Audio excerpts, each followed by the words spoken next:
and maybe have wrong expectations from this industry. Off and on, you read in the newspapers that Pakistan is going to beat India, or Pakistan is going to exceed what India is doing.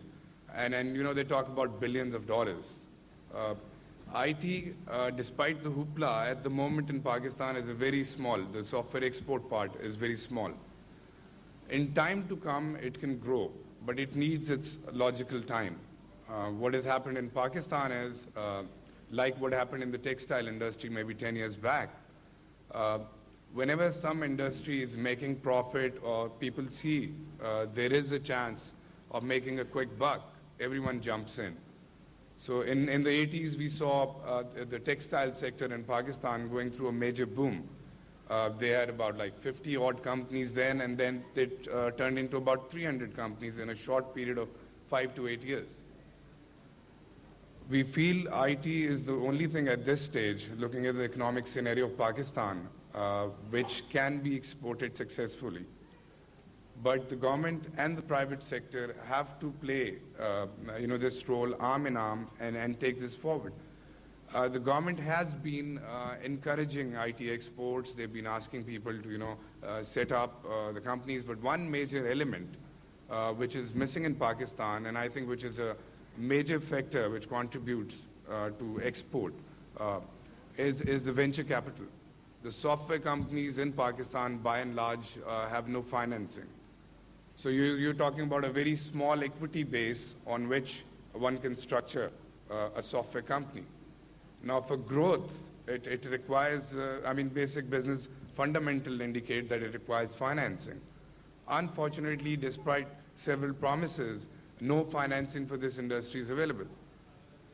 Cresoft has been a lucky example. I say hard work has been there. I say a lot of motivation has been there. And a lot of dreaming was done when we started it. It paid off for us. I mean, if we look at Cresoft today, and when we started with about 30 people and this dream to export software, and then just looking at the Indian model. But that has not been true for most of the companies. I know many companies who burned their hands. They just thought by just pumping in some money, getting 3 or 4 people together, they can set up an IT house and start exporting. So what Pakistan needs to do is, at this stage, I think we have a shortage of human resources, but we have to take it with a pinch of salt. Everyone talks about 30% shortage of IT skills in the US. Well, it's true, but at the same time, it's for specific skills. So what we have to look in Pakistan is that we have to do the due diligence as far as where we need to take our business development effort.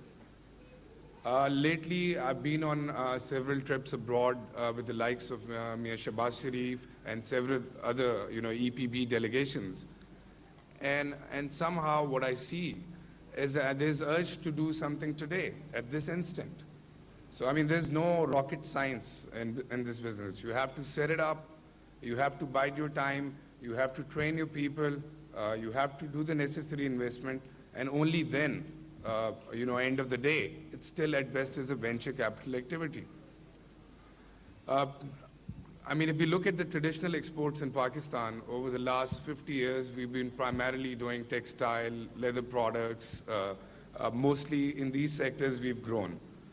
Now with the trade barriers, being removed, a lot of subsidies which were not available to Pakistan, they're being removed. This seems like a viable option.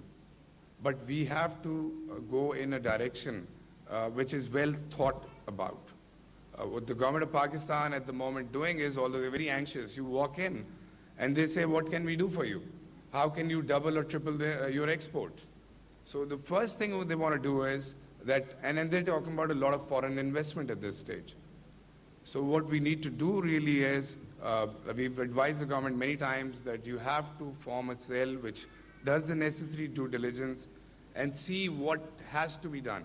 How many students you need, how many IT institutions you need. You guys must have read about Oracle coming into Pakistan and Microsoft coming into Pakistan, and it's splashed all across.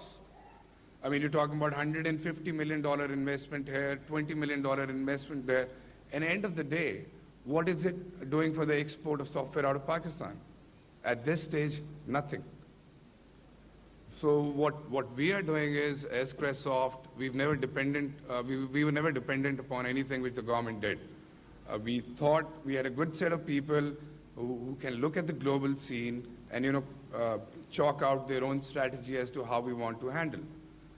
And like many developing countries, regardless of circumstances, progressive companies like Cresoft have been doing well in most of the sectors. But that does not bid well for the entire industry. So what we're trying to do is we're trying to constantly interact with the government and the associations to come out and formulate a proper IT strategy for Pakistan. Punjab has taken one bold step. The Chief Minister, during the recent trip, which was about a month back, has gone to the US and sought the help of expatriates.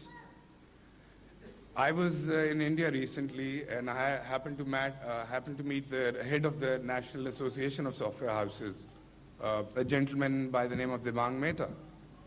And I said, what's the mystery? I mean, how did you guys do it? So he said, expatriates. I said, what do you mean? He said, Indian expatriates who are working in the US are giving us business. So I said, what is your future? He said, expatriates. So any question I laid in front of him regarding the development of this business or growth of this business, the only answer he had was expatriates. So when we look at Pakistan, we do have a lot of people working in, Pakistani people working in the US IT industry. So when we went with the Chief Minister of Pakistan, we targeted the Pakistani community. As a result, now we see a lot of expats living in the US wanting to do something for Pakistan and get into the ITs. They don't care if we explode a nuclear bomb or we shoot down a MiG or something. I mean, they're immune to it. I mean, they know that's part and parcel of Pakistan. One of the biggest hurdles we've been facing in getting more business for Pakistan has been the political scenario. I mean, last time I remember there was a high-end team from Motorola or some other big company in Pakistan wanting to negotiate some business deal. And they refused to get out of the lounge at the airport. Because the same day, I believe in Karachi, some people from Union, Texas were murdered. So, I mean, when you look at this reality, you say, Pakistan is not an ideal country where a lot of business will come in. But again, there is a